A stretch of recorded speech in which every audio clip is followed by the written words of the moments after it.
Hello നമസ്കാരം ഞങ്ങളുടെ ഒരു പുതിയ വീഡിയോയിലേക്ക് എല്ലാവർക്കും സ്വാഗതം. ഇന്നത്തെ വീഡിയോയിൽ ഞങ്ങൾ ഉൾപ്പെടുത്തിയിരിക്കുന്നത് how to apply a British citizenship for a child എന്ന ടോപ്പിക്കാണ്. ഞങ്ങളുടെ കുഞ്ഞിനെ എങ്ങനെയാണ് ബ്രിട്ടീഷ് സിറ്റിസൺഷിപ്പിന് അപ്ലൈ ചെയ്തത് എന്നതാണ് ഈ വീഡിയോയിൽ ഉൾപ്പെടുത്തിയിരിക്കുന്നത്. ഞങ്ങളുടെ അനുഭവങ്ങളാണ് ഈ വീഡിയോയിൽ ഞങ്ങൾ ഷെയർ ചെയ്തിരിക്കുന്നത്. ഈ വീഡിയോ വളരെ വലിയൊരു വീഡിയോ ആയിട്ട് ഫീൽ ചെയ്തതുകൊണ്ട് ഞങ്ങൾ ഇതിനെ 3 ഘട്ടങ്ങളായിട്ടാണ് റെക്കോർഡ് ചെയ്തിരിക്കുന്നത്. ഫസ്റ്റ് വീഡിയോയിൽ ഉൾപ്പെടുത്തിയിരിക്കുന്നത് how to apply the British citizenship online എന്നതായിരിക്കും. അതായത് ഓൺലൈനിൽ നമ്മൾ എങ്ങനെയാണ് ബ്രിട്ടീഷ് സിറ്റിസൺഷിപ്പിന് വേണ്ടി അപ്ലൈ ചെയ്യുക എന്നത് ഡീറ്റെയിൽ ആയിട്ട് സ്റ്റെപ്പ് ബൈ സ്റ്റെപ്പ് പ്രോസസ്സ് ഞാൻ എക്സ്പ്ലെയിൻ ചെയ്യുന്നതായിരിക്കും. രണ്ടാമത്തെ വീഡിയോ നമ്മൾ ഉൾപ്പെടുത്തിയിരിക്കുന്നത് റെഫറി ഡിക്ലറേഷൻ ഫോമാണ്. 2 റെഫറിമാരാണ് ബ്രിട്ടീഷ് സിറ്റിസൺഷിപ്പിന്റെ ആപ്ലിക്കേഷനായി നമുക്ക് വേണ്ടത്. ആ റെഫറിമാരെ തിരഞ്ഞെടുക്കുമ്പോൾ എന്തൊക്കെയാണ് നമ്മൾ ശ്രദ്ധിക്കേണ്ടത് എന്നുള്ള കാര്യങ്ങളാണ് രണ്ടാമത്തെ വീഡിയോയിൽ നമ്മൾ ഉൾപ്പെടുത്തിയിരിക്കുന്നത്. മൂന്നാമത്തെ video the documents required for the British citizenship ആണ്. അതായത് ഞങ്ങളുടെ കുഞ്ഞിന് ബ്രിട്ടീഷ് സിറ്റിസൺഷിപ്പ് അപ്ലൈ ചെയ്തപ്പോൾ എന്തൊക്കെ ഡോക്യുമെന്റ്സ് ആണ് ഞങ്ങൾ സബ്മിറ്റ് ചെയ്തത്. സോ 3 വീഡിയോയും കണ്ട് ഞങ്ങളെ സപ്പോർട്ട് ചെയ്യുക. ഈ വീഡിയോയുമായി ബന്ധപ്പെട്ട നിങ്ങൾക്ക് എന്തെങ്കിലും ഡൗട്ട്സ് ഉണ്ടെങ്കിൽ ഞങ്ങൾക്ക് ഡയറക്റ്റ് മെസ്സേജ് അയയ്ക്കുക. ഞങ്ങൾ ഉത്തരം പറയുന്നതായിരിക്കും. സോ വീഡിയോയിലേക്ക് കിടക്കാം. അപ്പോൾ first video online application form. Online ആപ്ലിക്കേഷനിൽ ആദ്യം ചെയ്യേണ്ടത് ഈ സെർച്ച് എഞ്ചിനിൽ പോയിട്ട് online application for citizenship in UK എന്ന് അടിച്ചു കൊടുക്കുക. അവിടെ അപ്പോൾ ഗവൺമെന്റ് UKയുടെ വെബ്സൈറ്റ് ഓപ്പൺ ആവുന്നതായിരിക്കും. അപ്പോൾ apply for citizenship if you have an indefinite leave to remain എന്ന് ഓപ്പൺ വരും. അതിൽ നമ്മൾ ക്ലിക്ക് ചെയ്യുമ്പോൾ ഇവിടെ നിങ്ങൾക്കൊരു പേജ് ഓപ്പൺ ആയി. ഈ പേജിൽ കാണാം ബ്രിട്ടീഷ് സിറ്റിസൺഷിപ്പ് എന്ന്. ആ ബ്രിട്ടീഷ് സിറ്റിസൺഷിപ്പിൽ ക്ലിക്ക് ചെയ്യുക. അവിടെ നിന്ന് താഴത്തേക്ക് സ്ക്രോൾ ഡൗൺ ചെയ്യുമ്പോൾ ഇവിടെ ഫോംസ് ആൻഡ് ഗൈഡൻസ് കാണാം. അതിന് താഴെയായി സിറ്റിസൺഷിപ്പ് ആപ്ലിക്കേഷൻ ഫോംസ് ഉണ്ട്. അതിൽ ക്ലിക്ക് ചെയ്യുക. ഇതിൽ നിന്ന് നമ്മൾ താഴത്തേക്ക് സ്ക്രോൾ ഡൗൺ ചെയ്യുകയാണ് ചെയ്യുന്നത്. Register child under 18 as British citizen form MN1 കാണാം. അത് ഓപ്പൺ ചെയ്യുക. ഇങ്ങനെ ഓപ്പൺ ചെയ്യുമ്പോൾ നമുക്ക് ഇവിടെ ഡോക്യുമെന്റ്സിന്റെ കാര്യങ്ങളൊക്കെ ഉണ്ട്. ഇവിടെ വേണമെങ്കിൽ നിങ്ങൾക്ക് ജസ്റ്റ് ഓപ്പൺ ചെയ്ത് അത് റീഡ് ചെയ്യാവുന്നതാണ്. അപ്പോൾ നിങ്ങൾക്ക് കൂടുതൽ ഐഡിയ ഉണ്ടാവും. അത് വേണമെങ്കിൽ നിങ്ങൾക്ക് ചെയ്യാവുന്നതാണ്. അതിനുശേഷം താഴത്തേക്ക് വരുമ്പോൾ ഡീറ്റെയിൽസ് എന്ന ഹെഡിങ്ങിന് താഴെയായിട്ട് ക്യാൻ അപ്ലൈ ഓൺലൈൻ എന്നുണ്ട്. അവിടെ നമ്മൾ ക്ലിക്ക് ചെയ്യുക. അപ്പോൾ ഈ പേജാണ് നമുക്ക് ഓപ്പൺ ആയി വരുന്നത്. ഇതിൽ നമുക്ക് പറയുന്നുണ്ട് ബിഫോർ യു രജിസ്റ്റർ നിങ്ങൾ വായിച്ചു നോക്കേണ്ട കാര്യങ്ങളാണ്. ഇതൊക്കെ വായിച്ചു നോക്കുക. അതിനുശേഷം അപ്ലൈ നൗവിൽ പ്രസ് ചെയ്യുക. ഇവിടെ ഒരു പുതിയ പേജ് ഓപ്പൺ ആയി. ഇപ്പോൾ ഇവിടെ നിന്നാണ് ആപ്ലിക്കേഷൻ സ്റ്റാർട്ട് ചെയ്യുന്നത്. ഞാൻ ഈ ആക്സെപ്റ്റ് അനലിറ്റിക്സ് കുക്കീസ് ഒന്ന് സേവ് ചെയ്യുകയാണ്, ഹൈഡ് ചെയ്യുകയാണ് ഈ മെസ്സേജ്. ഇപ്പോൾ നിങ്ങൾക്ക് മെയിൻ ആയിട്ടൊരു സ്ക്രീൻ കാണാം. ഇവിടെ നിങ്ങൾക്ക് ഈ പേജ് ഓപ്പൺ ആകുമ്പോൾ നിങ്ങൾക്ക് ഇപ്പോൾ കാണാം start application, documents, declaration, pay and further action. ഇപ്പോൾ നമ്മൾ ഫസ്റ്റ് ചെയ്യുന്നത് സ്റ്റാർട്ട് എന്ന സംഭവമാണ് ചെയ്യുന്നത്. അതിൽ നിങ്ങളുടെ ലൊക്കേഷൻ ആണ് ചോദിച്ചിരിക്കുന്നത്. R you in the UK? Yes. Save and continue. ഇവിടെ നമുക്ക് ഒരു രജിസ്റ്റർ ചെയ്യുന്ന ഇമെയിൽ അഡ്രസ്സ് എന്നുണ്ട്. അവിടെ നമുക്ക് പാരൻസിന്റെ ഇമെയിൽ അഡ്രസ്സ് രജിസ്റ്റർ ചെയ്യാവുന്നതാണ്. ഈ ഇമെയിൽ അഡ്രസ് കൺഫേം ചെയ്യാനായിട്ട് വരും. അതുപോലെ ക്രിയേറ്റ് പാസ്വേഡ് എന്നുണ്ട്. നമുക്ക് അവിടെ 10 ക്യാരക്ടറുള്ള ഒരു പാസ്വേഡ് ആണ് സെറ്റ് ചെയ്യുന്നത്. ഒരു അപ്പർ കേസ് ഉണ്ടായിരിക്കണം, ലോവർ കേസ് ഉണ്ടായിരിക്കണം, നമ്പറോ സിമ്പിളോ ഉണ്ടായിരിക്കാം. അപ്പം നമ്മളിവിടെ ഒരു പാസ്വേഡ് ക്രിയേറ്റ് ചെയ്യുകയാണ് ചെയ്യുന്നത്. ആ പാസ്വേഡ് ഇവിടെ റിപ്പീറ്റ് ചെയ്യുക. അതിനുശേഷം സേവ് ആൻഡ് കണ്ടിന്യൂ കൊടുക്കുക. ഇപ്പോൾ നമുക്ക് a verification email has been send to your email എന്ന് കാണാം. അപ്പോൾ ഈ ഇമെയിൽ ID നമ്മൾ പോകണം. അത് കഴിഞ്ഞ് അവിടെ നമ്മൾ വെരിഫൈ ചെയ്യണം ഇമെയിൽ. അപ്പോൾ നമുക്ക് ഇമെയിൽ ID പോകാം. ഇവിടെ നിന്ന് നമ്മൾ ഇമെയിൽ എടുത്ത് നമ്മൾ ആ ആപ്ലിക്കേഷൻ ഇവിടെ വെരിഫിക്കേഷൻ കൊടുക്കാം. വെരിഫൈഡ് ഇമെയിലിന് കൊടുക്കാം. ഇവിടെ നമ്മൾ പാസ്വേഡ് എഴുതണം.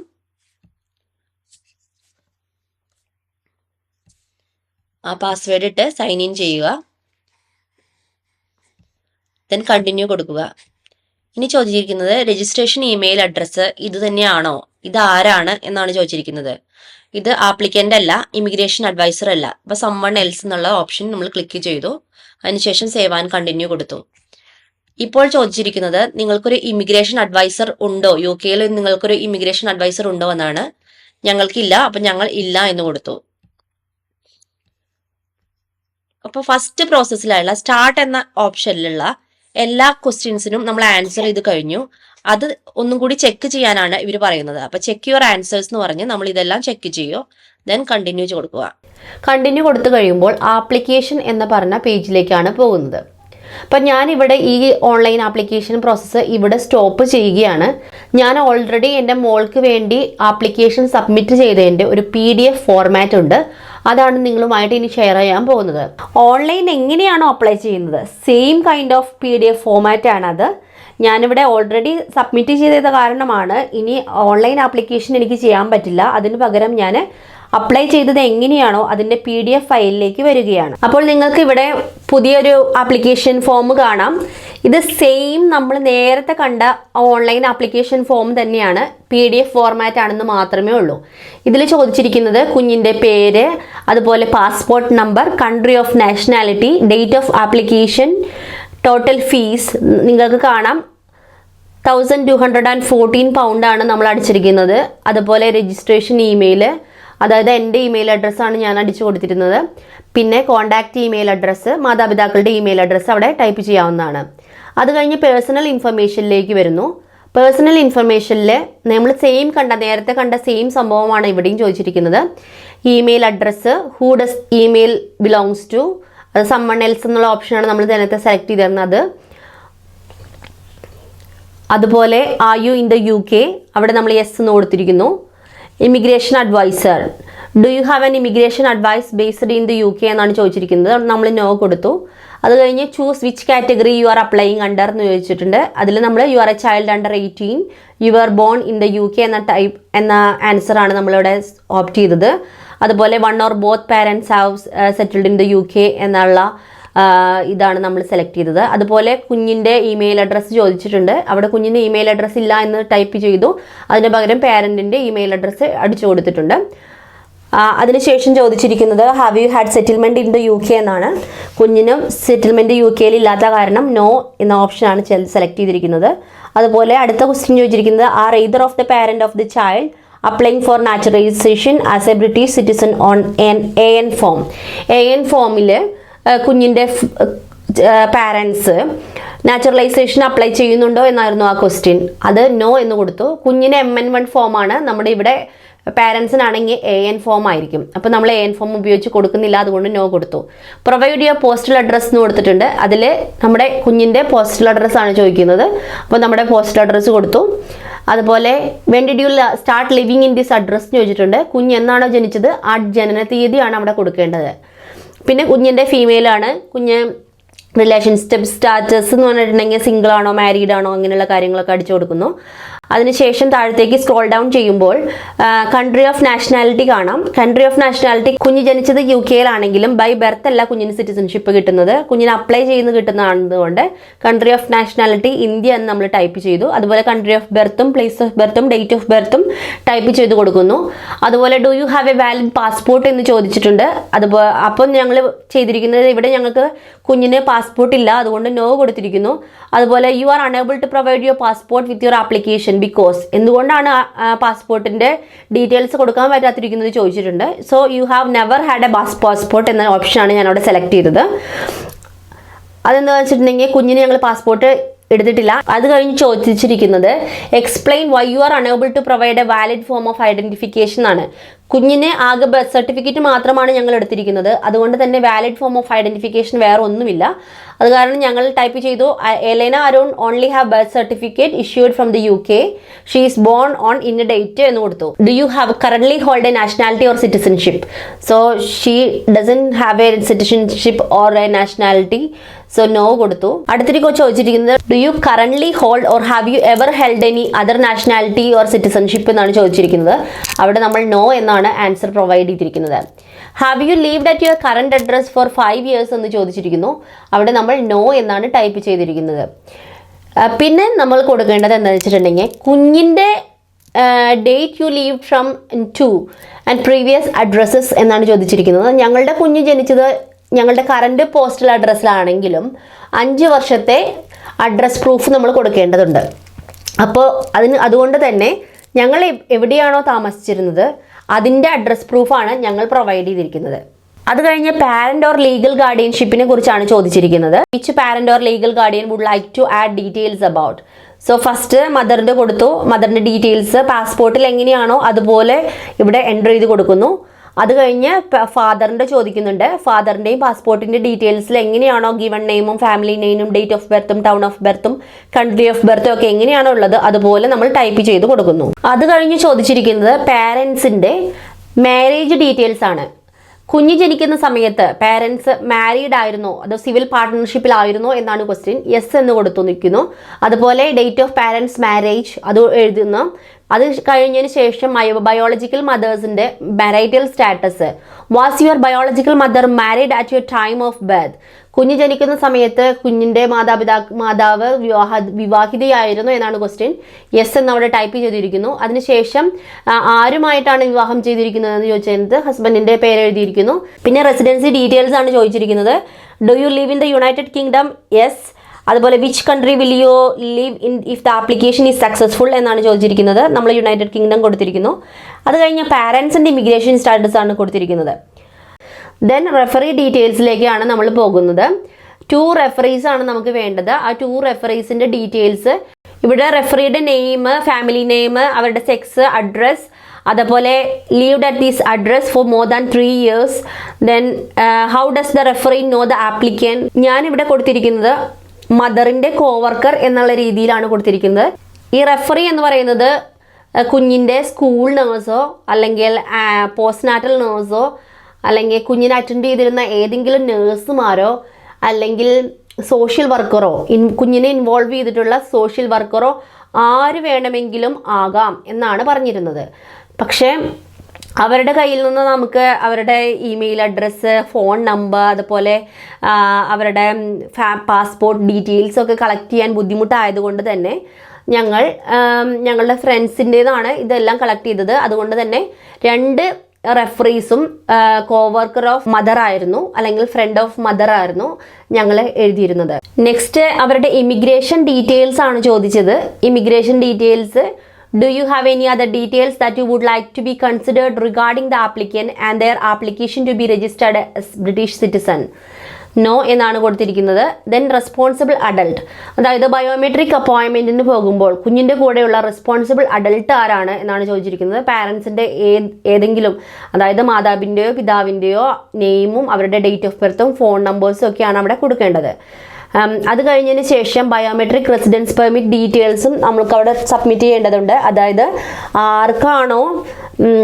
ആരാണോ റെസ്പോൺസിബിൾ അഡൾട്ട്, അതായത് ബയോമെട്രിക്കിൻ്റെ റെസ്പോൺസിബിൾ അഡൾട്ട് അവർക്ക് PR സ്റ്റാറ്റസ് ഉള്ളവരാണെങ്കിൽ അവരുടെ പെർമിറ്റ് നമ്പറും ഇഷ്യൂ ഡേറ്റും എക്സ്പയറി ഡീറ്റെയിൽസും കൊടുക്കേണ്ടതുണ്ട്. അടുത്ത ഹെഡിങ് വരുന്നത് ഡോക്യുമെൻറ്റ്സ് ആണ്. ഡോക്യുമെൻറ്റ്സിൽ നമുക്ക് കുഞ്ഞിന് വേണ്ടി സബ്മിറ്റ് ചെയ്യേണ്ട ഡോക്യുമെൻറ്റ്സിനെ കുറിച്ചാണ് പറഞ്ഞിരിക്കുന്നത്. Proof of parental responsibility for miss Elaina Arun, അതായത് proof of father's parental responsibility and proof of mother's parental responsibility.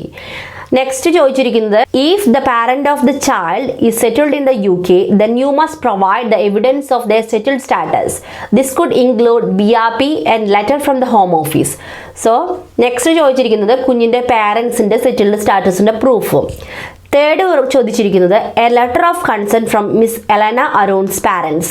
So പാരൻസിൻ്റെ കൺസെൻറ്റ്, ലെറ്റർ ഓഫ് കൺസെൻറ്റ്. ഈ ലെറ്റർ ഓഫ് കൺസെൻറ്റ് നമ്മൾ ആപ്ലിക്കേഷൻ ഫില്ല് ചെയ്ത് കഴിഞ്ഞതിന് ശേഷം നമുക്ക് ഡോക്യുമെൻ്റായിട്ട് ഡൗൺലോഡ് ചെയ്ത് ഫില്ല് ചെയ്ത് സൈൻ ചെയ്ത് കൊടുക്കാവുന്നതാണ്.